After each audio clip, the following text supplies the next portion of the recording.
Professeur, vous avez dit que parmi les thèmes majeurs de la théologie africaine, précisément la théologie politique, il y a des éléments qui nécessitent une certaine élucidation. Des éléments comme rendez à César ce qui est à César. On a l'impression que la politique s'écrée elle-même sa propre théologie, sa propre compréhension de la religion. Qu'en pensez-vous, professeur? Oui, lorsque nous devons mettre en lumière les tâches qui sont à prendre en charge dans la théologie africaine politique, nous avons effectivement toute une panoplie de données qui sont d'ordre plutôt thématique, c'est-à-dire des thèmes d'étude, des thèmes d'élucidation à partir de la théologie et de ses différentes branches, inclut la philosophie. Il y a des faits, des événements qui se tricotent dans le rapport entre l'Église et l'État. Il y a des personnages aussi, qui sont des véritables paradigmes dans ce rapport-là, qui a déjà eu lieu dans notre pays, même par rapport à l'Afrique. Il y a aussi des figures qui sont à regarder comme des icônes qui amènent à la réflexion, à la pensée, et même à la formulation des idéologies, et finalement qui amènent à l'action.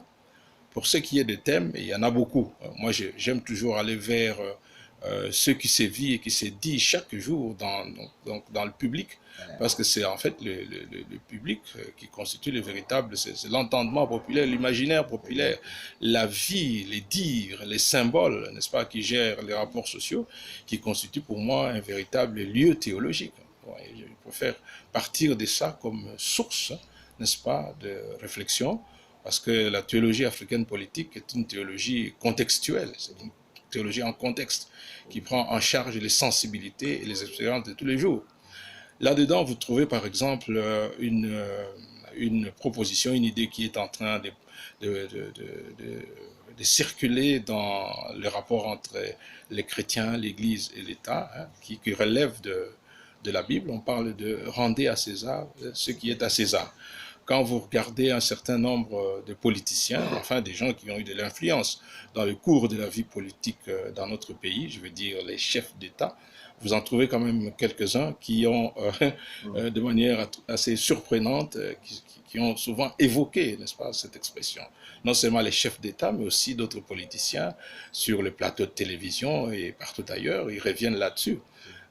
Dans ce sens de dire que voilà, rendez à César ce qui est à César, ça veut dire en fait que le politique constitue son horizon, son espace, n'est-ce pas, de réflexion et d'action, où il se tricote, il se fait structurer tout ce qu'il opte pour mettre en marche pour, n'est-ce pas, la vie de la société.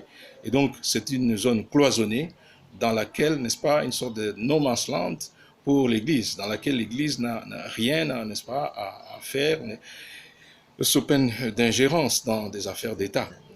Il est important d'essayer de dégager les problèmes qu'il peut y avoir quant à l'interprétation de cette idée-là qui relève des Écritures. Rendez à César ce qui est à César. On trouve ça chez Matthieu 22, 15. Comment comprendre cette expression de manière équilibrée? En bref, on peut d'abord dégager qu'il y a deux aspects. Il y a le rendre à César, n'est-ce pas? Et puis le rendre à Dieu. Du côté de César, quand on voit le contexte, n'est-ce pas, de la vie sociale de l'époque, on voit bien que des gens qui viennent prendre Jésus à partie sur cette question, c'est des gens qui proposent une sorte d'alternative, mais alors qui vraiment est tiraillant. Rendre à César ce qui est à César, ça veut dire là que donc la question qui lui a été posée, c'est que faut-il payer l'impôt à César? Vous voyez ça. Si vous ne payez pas l'impôt à César, vous êtes passible d'une condamnation. En fait, c'est une sorte de suicide personnel que vous proposez. Si nous ne rendons pas à César sa part, et donc nous voilà, vous affrontez César, vous sabotez tous les systèmes, n'est-ce pas, de gouvernance, de tout le système idéologique des Romains qui n'est-ce pas, subjuguaient les Juifs. Et donc, c'est suicidaire. Donc, est-ce que Jésus, la méthode suicidaire pour gérer les rapports entre nous et César, est-ce que cela est acceptable? On voit tout de suite Jésus réagir en disant que, n'est-ce pas, le suicidaire, ça c'est hors question par rapport au projet du royaume des cieux. Vous voyez ça? Donc, rendez à César ce qui est à César, c'est à comprendre d'abord en termes de conseil. Jésus conseille, n'est-ce pas, ces personnes qui viennent les contacter, que les méthodes suicidaires, les méthodes kamikazes ne servent à rien du tout. Elles servent à la violence et les premières victimes de cette violence, ce sera vous-même. Voilà. Alors, si vous devez rendre à César son dû, rendez-lui son dû, et alors vous évitez, n'est-ce pas, du suicide. De l'autre côté, rendre à Dieu ce qui est à Dieu, cela alors le véritable pressoir pour la politique. On croit bien quand on utilise cette expression, on voudrait bien isoler la politique, le cloisonner dans un espace où il est protégé hors de toute ingérence, de toute interpellation, je veux dire, hein, de l'Église, alors que la deuxième partie de cette proposition contient justement les lieux de pression naturelle, n'est-ce pas, qui est propre aux religieux et devant lequel se trouve le politique. Qu'est-ce que ça veut dire rendre à Dieu ce qui est à Dieu? Il faut voir cette réalité à partir des origines, voir à partir des textes sources. Hein, par exemple, Genèse 1, 28. On nous dit que chaque fois qu'il était question de création, hein, Dieu créait ceci et cela, et Dieu vit que cela était bon. Donc, chaque création qui émane, qui surgit dans l'être à partir de Dieu, elle reflète, n'est-ce pas, la bonté originelle de Dieu. Vous voyez ça? Donc, de là, on peut inférer tout simplement. Donc, le monde lui-même doit être, n'est-ce pas, l'expression de la bonté originelle de sa source. Hein. Et c'est pourquoi lorsqu'on va dire, multipliez-vous, soumettez la terre, gérez la terre, n'est-ce pas, on est invité, n'est-ce pas, à pouvoir faire de cette terre, de tout ce qu'il y a comme création, quelque chose qui, n'est-ce pas, reflète la bonté du Créateur. Ça, c'est le point de départ qui se trouve incrusté dans l'interprétation à faire de cette expression « à Dieu ce qui est à Dieu ». Alors donc, la gestion de la cité, dans cette perspective-là, la gestion de la police, n'est-ce pas, hein, est une gestion qui doit se faire, n'est-ce pas, dans le sens d'une production davantage et sans arrêt des choses, n'est-ce pas, qui reflètent la bonté du Créateur. Il n'y a, dans cette perspective-là, il n'y a rien de plus beau, de plus bon qui existerait dans le monde que, n'est-ce pas, le lieu même où se façonne la politique. La politique serait donc le reflet de la manière de faire de Dieu, de la manière pour Dieu de gérer le monde, ce monde qui est, n'est-ce pas, une sorte de transfluence, n'est-ce pas, translucidité de sa propre bonté originelle. Et donc, si vous dites, rendez à César ce qui est à César, oui, renoncez à des méthodes kamikazes, mais de l'autre côté, ce qu'il y a, c'est quoi? C'est que vous êtes invité, justement, à gérer ce monde à la lumière de la bonté du Créateur. C'est d'ailleurs de là qu'il faut comprendre l'écologie. Hein? Très souvent, il y a eu des discussions sur dans quel sens faut-il interpréter le fait que soumettez la terre. Hein. C'est dans le sens, la soumission de la terre, le travail de la terre, la technologie et la science, n'est-ce pas, sur la terre, doivent être, n'est-ce pas, des démarches à comprendre dans ce même sens-là. Tous ces domaines doivent amener la terre, le monde, à luire de la bonté suprême du Créateur. Donc, excusez-moi, la meilleure technologie, la meilleure technoscience ne serait jamais en contradiction avec la nature même des choses qui est, n'est-ce pas, du point de vue axiologique, n'est-ce pas, marqué par la bonté originelle. Alors, excusez-moi que j'avance un peu. Et c'est dans ce sens-là que l'on doit comprendre le rendre à Dieu ce qui est à Dieu. C'est-à-dire faire du monde davantage ce qui appartient à Dieu, ce qui est le lieu même, n'est-ce pas, pour dire avec l'expression des Théâtres des Chardins, la paroisse même de Dieu. Le monde est ma paroisse. C'est dans ce sens qu'il faut comprendre, n'est-ce pas, se rendre à Dieu ce qui est à Dieu. On le comprendrait bien encore avec Laudato aussi, on le comprendrait encore mieux, n'est-ce pas, davantage avec Saint François d'Assise, hein, qui, n'est-ce pas, nous fait découvrir dans son poème cette contemplation, n'est-ce pas, de la divinisation de ce qui est mondain. Et alors, regardez Jésus devant Pilate, là où la question se pose maintenant de manière plus pratique pour lui-même, n'est-ce pas? Hein? Qu'est-ce qu'on doit faire de toi? Est-ce que tu es un roi? Est-ce que tu as un royaume? Hein? Vous voyez, la question est cruciale. Et comment Jésus fait? Jésus dit, écoutez, mon royaume n'est pas de ce monde. Mais est-ce que Jésus veut dire donc aux politiciens, fabricants du politique, faites ce que vous voulez de votre politique? Non. Il dit, mon royaume, n'est-ce pas, c'est le royaume de Dieu, si vous voulez. Je n'ose pas dire un royaume spirituel, ça serait très peu dire par rapport à ce que je sens de la parole de Jésus. Parce que le royaume de Dieu, n'est-ce pas, son opérativité consiste à travailler le mondain de l'intérieur, n'est-ce pas, les renouveler de l'intérieur. Ouais. Il n'y a pas séparation entre le royaume de Dieu et monde. Le royaume de Dieu se réalise dans le monde. Et il joue cette fonction-là naturelle, n'est-ce pas, de transformer le monde de l'intérieur.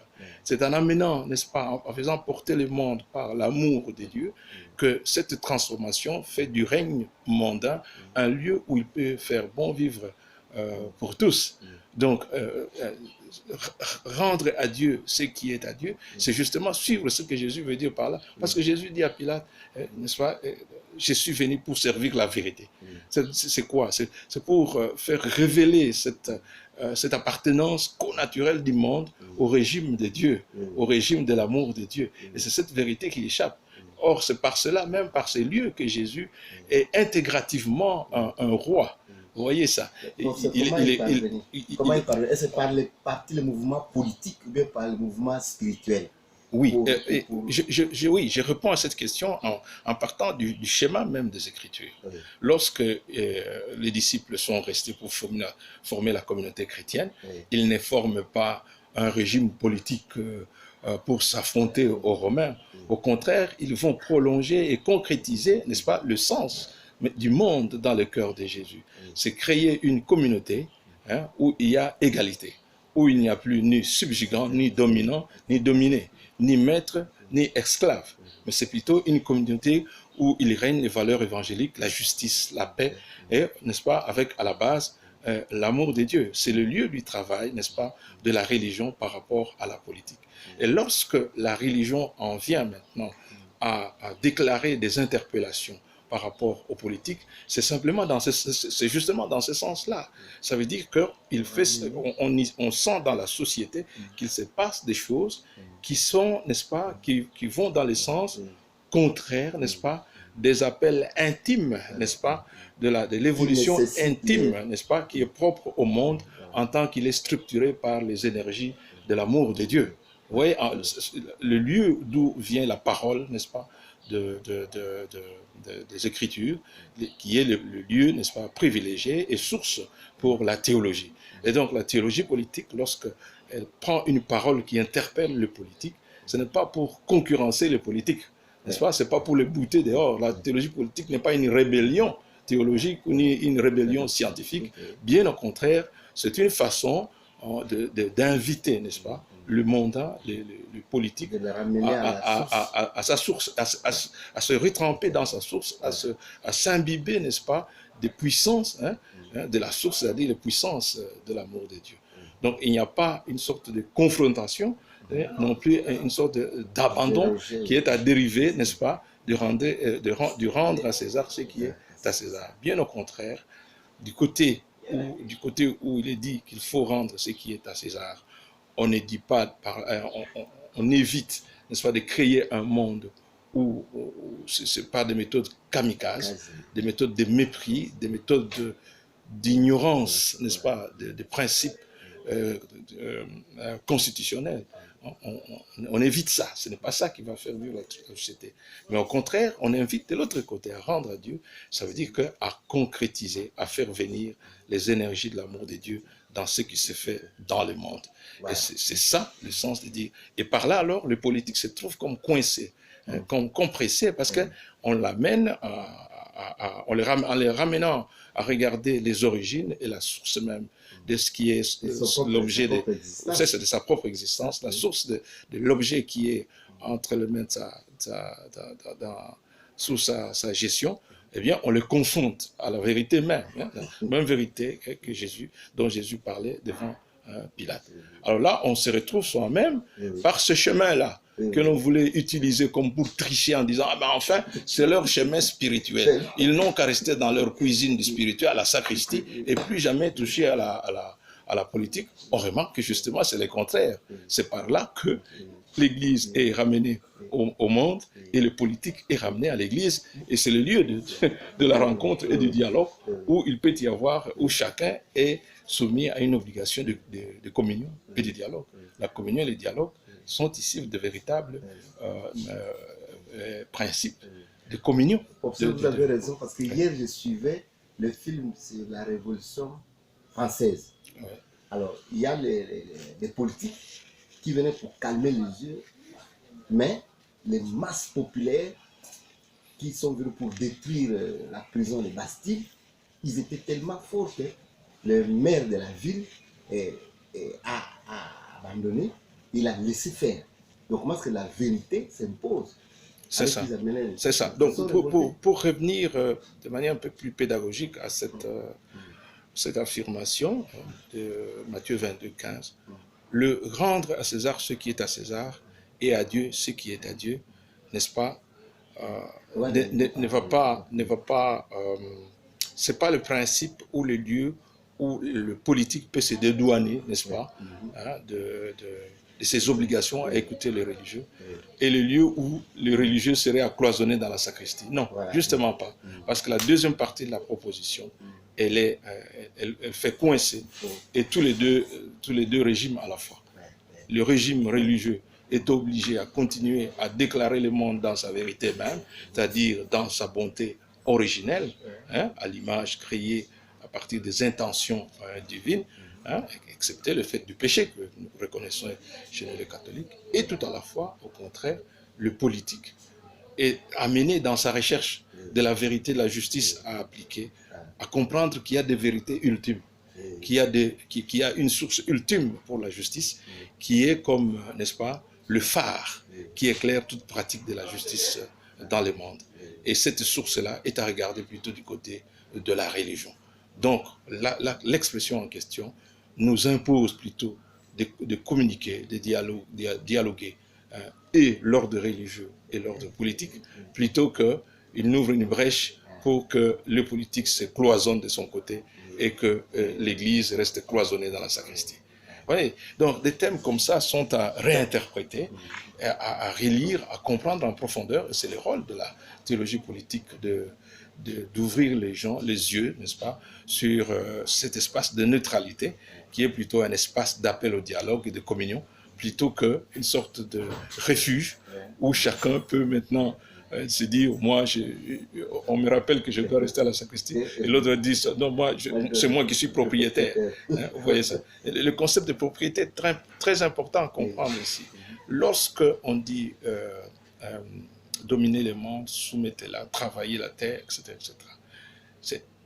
c'est une tâche, n'est-ce pas, d'intendance, on appelle ça une tâche intendentielle qui est remise aux politiques. Ce n'est pas une ouverture à l'appropriation. C'est tout au contraire, hein, s'approprier le monde, en faire son propre objet, hein, comme c'est souvent le cas dans les dictatures. Les dictateurs, ils s'approprient, n'est-ce pas, la communauté à diriger, il la fait coïncider avec sa personne.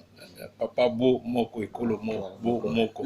Donc, le peuple et le chef coïncident. L'être du peuple et du chef coïncident. Le chef tombe et le peuple doit tomber. Le chef se relève, le peuple doit se relever.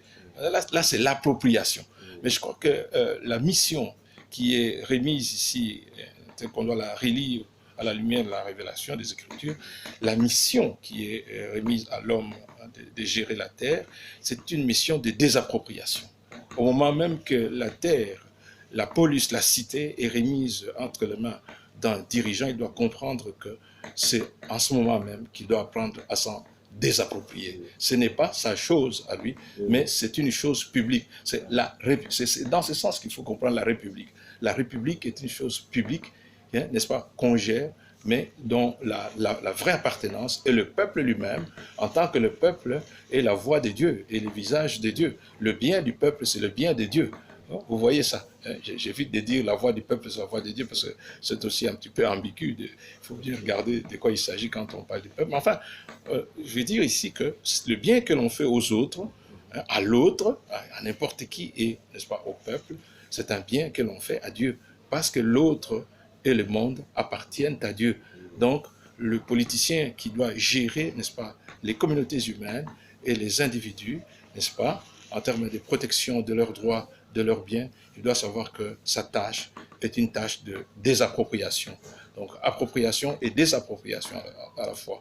Il s'approprie la tâche pour la mener à bien, mais tout en sachant que, n'est-ce pas, il doit s'en désapproprier. Il ne doit pas en faire, n'est-ce pas, un objet personnel. Nous sommes maintenant à une époque où en Afrique, c'est cet objectivationnisme, n'est-ce pas, qui est en train d'être chassé par tous les mouvements qui réclament les droits humains, par les religions qui ont conscience que nous devons travailler pour le bien-être des humains, des peuples et des individus.